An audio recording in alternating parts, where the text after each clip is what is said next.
Hello दोस्तों, DAV ज्ञान channel में आपका स्वागत है। आज मैं आपके लिए लेकर आई हूँ DAV public school Sanskrit Surbhi के कक्षा छठी का पाठ 9 सिक्किम प्रदेशस्य सौंदर्यम। आइए आज हम इसका अनुवाद पढ़ते हैं। अध्यापकः प्रिय छात्रः, प्यारे बच्चों, किम भवन्तः जानन्ति, क्या आप जानते हैं यत् एतद् चित्रम कस्य प्रदेशस्य अस्ति, यह चित्र किस प्रदेश का है। सर्वे छात्राः विचारयन्ति, सभी छात्र विचार करते हैं। अनुजः आम एषः तु सिक्किम प्रदेशः, हाँ यह तो सिक्किम प्रदेश का है। अध्यापक शोभनम, बहुत सुंदर। सिक्किम प्रदेशस्य राजधानी का, सिक्किम प्रदेश की क्या राजधानी है। छात्राः अस्य प्रदेशस्य राजधानी गंगटोक इति अस्ति, इस प्रदेश की राजधानी गंगटोक है। अध्यापक शोभनम, बहुत अच्छा। अद्य वयम, अब हम प्रक्षेपक यंत्रेण प्रोजेक्टर से सिक्किम प्रदेश से चित्राणि दृश्यम, सिक्किम प्रदेश के चित्रों को देखेंगे।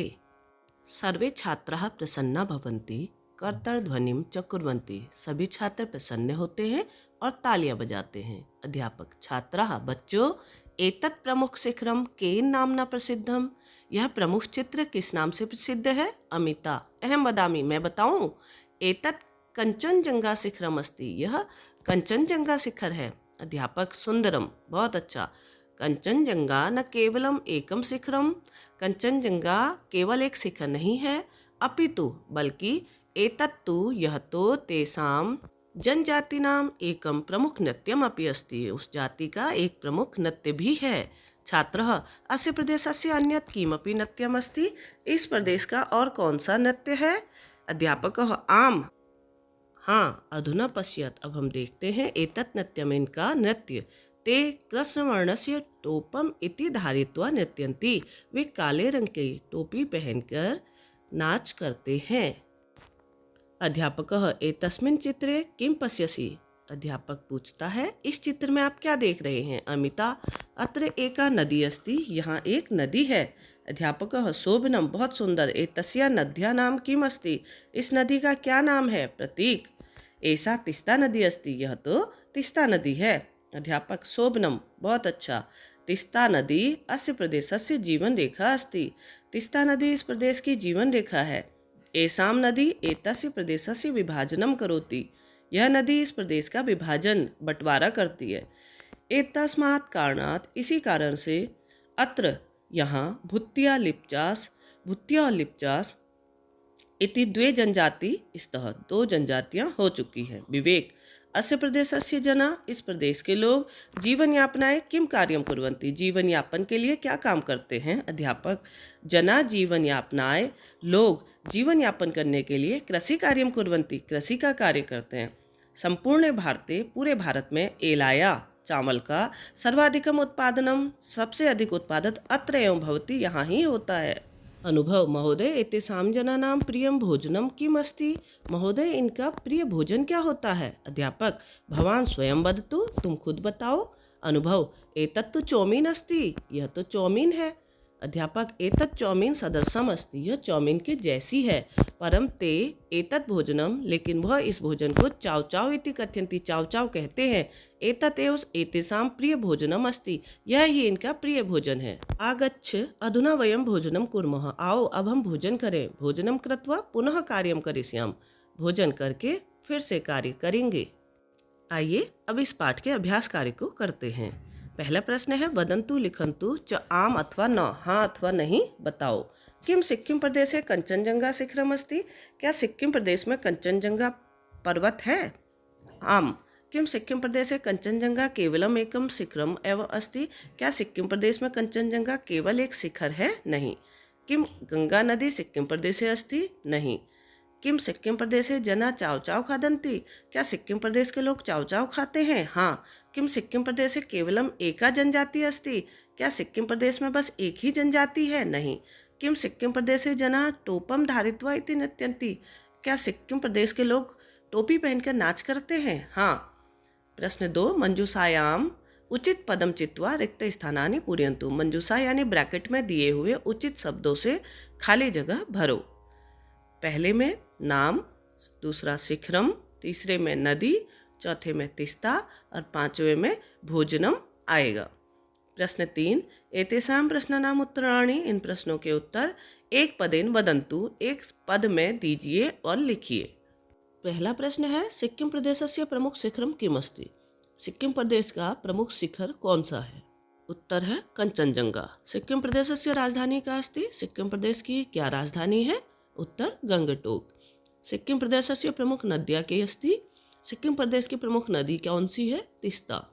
सिक्किम प्रदेशे कति जनजातिः सन्ति? सिक्किम प्रदेश में कितनी जनजाति हैं? द्वे। अस्य प्रदेशस्य जनाः जीवन यापनाय किम कुर्वन्ति? इस प्रदेश के लोग जीवन यापन के लिए क्या करते हैं? कृषि कार्य।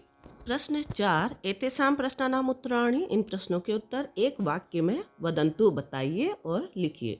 पहला, छात्रा केन सिक्किम प्रदेशस्य चित्राणि पश्यन्ति? बच्चे किससे सिक्किम प्रदेश के चित्रों को देखते हैं? तो उत्तर है छात्रा प्रक्षेपक यंत्रेण यानी प्रोजेक्टर से चित्राणि पश्यन्ति, चित्रों को देखते हैं। सिक्किम प्रदेशस्य जनजातिनां प्रमुख नृत्यं किमस्ति? सिक्किम प्रदेश के लोगों का प्रमुख नृत्य क्या है? सिक्किम प्रदेश के लोगों का प्रमुख नृत्य कंचनजंगा है।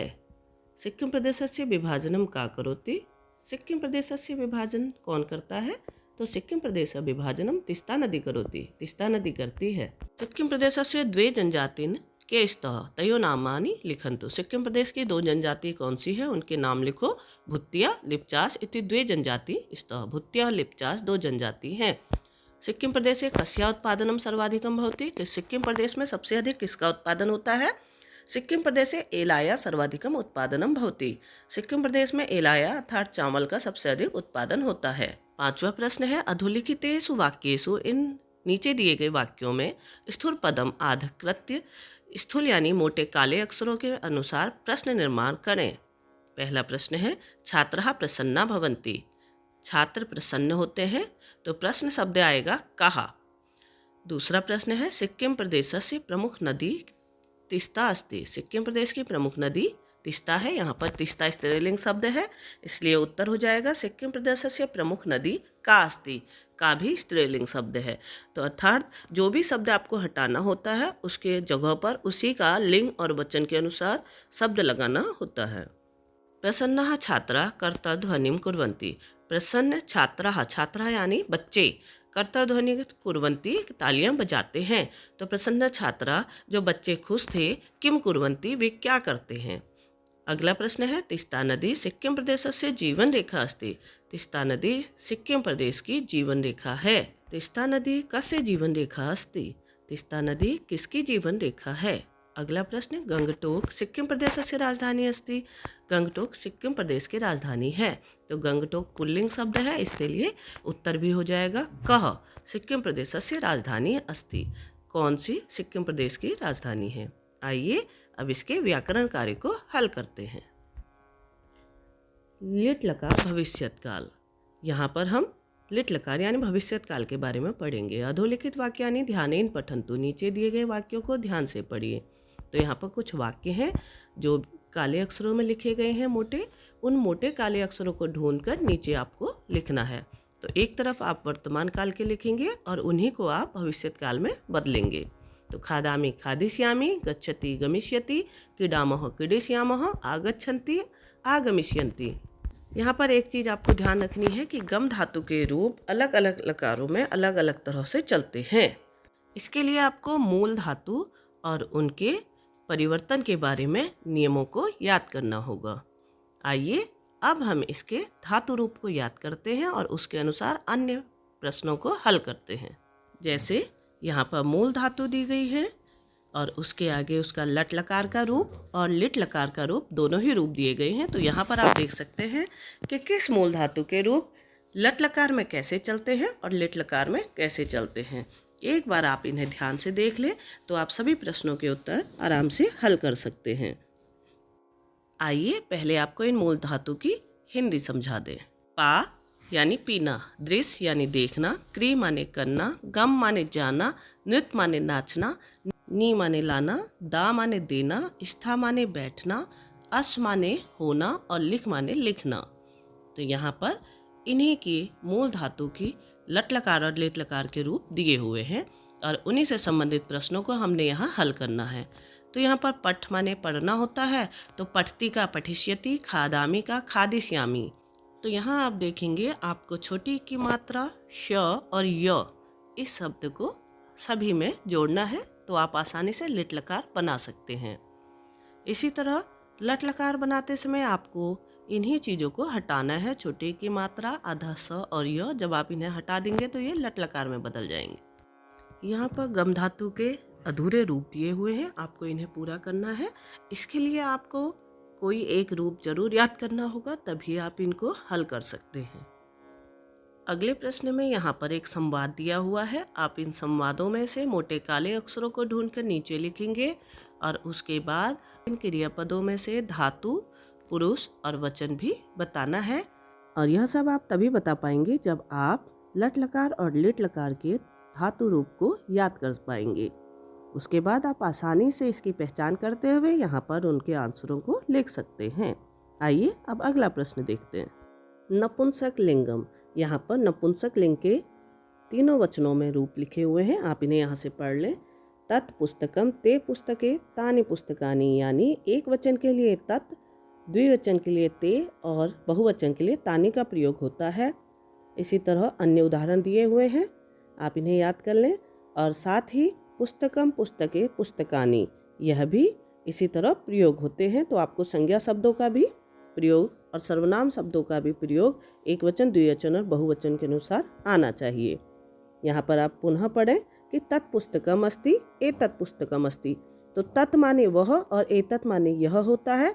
तो यहाँ अगले प्रश्न में हम तत् माने वह और एतत् माने यह का ही प्रयोग करना सीखेंगे। तो यहाँ आप देखेंगे तत् यानी दूर की फोटो है, तो हम यहाँ पर तत् का प्रयोग करेंगे। चित्रम अस्ति, तत् चित्रम अस्ति, तत् किम अस्ति। तो यहाँ तत् माने वह, किम माने क्या का प्रयोग किया गया है। इसी तरह पास की वस्तु के लिए एतत् का प्रयोग होता है। एते पत्रेस्तः, ये पत्ते हैं। एते केस्तः, ये क्या है। पुष्पाणि सन्ति, एतानि पुष्पाणि सन्ति, ये फूल हैं। एतानि कानि सन्ति, ये क्या है। तो एतानि शब्द का प्रयोग बहुवचन के लिए होता है। जहाँ पर बहुवचन नपुंसक लिंग में वस्तुएं हों वहाँ पर एतानि प्रयोग किया जाता है और प्रश्न में कानि का प्रयोग होता है। अगला प्रश्न है कोष्टकात् उचितम पदम चित्वा रिक्त स्थानानि पूरयन्तु। कोष्टक से उचित पद को चुनकर रिक्त स्थान भरें। तो यहाँ पर आप देखेंगे कि जिस तरह की हम क्रिया का प्रयोग करते हैं उसी तरह के हमको नपुंसक लिंग वस्तु का भी प्रयोग करना है, तभी हमारा वाक्य सही होगा। जैसे वृक्षात् फलानि अपतन्, तो यहाँ पर अपतन शब्द जो है बहुवचन का है, इसलिए हम वस्तु भी बहुवचन की लेंगे, फलानि। प्रकोष्ठे व्यंजनम चलति, प्रकोष्ठे व्यंजनम पंखा चलता है। पुष्पे विकसतः, ये दोनों ही द्विवचन के हैं। नरस्य द्वे नेत्रे भवतः, ये भी द्विवचन का वाक्य है। गृहे दूरदर्शनम अस्ति, यहाँ पर एक वचन है क्योंकि अस्ति एक वचन शब्द है। गृहे वातायनानि सन्ति, यहाँ पर सन्ति आप देखेंगे बहुवचन का है, इसीलिए वातायनानि भी हमने बहुवचन का ही लिया। मैं आशा करती हूँ कि इस पाठ को समझने के लिए मेरी यह वीडियो अवश्य सहायता देगी। फिर मिलते हैं एक नई वीडियो में एक नए पाठ के साथ, तब तक के लिए नमस्कार।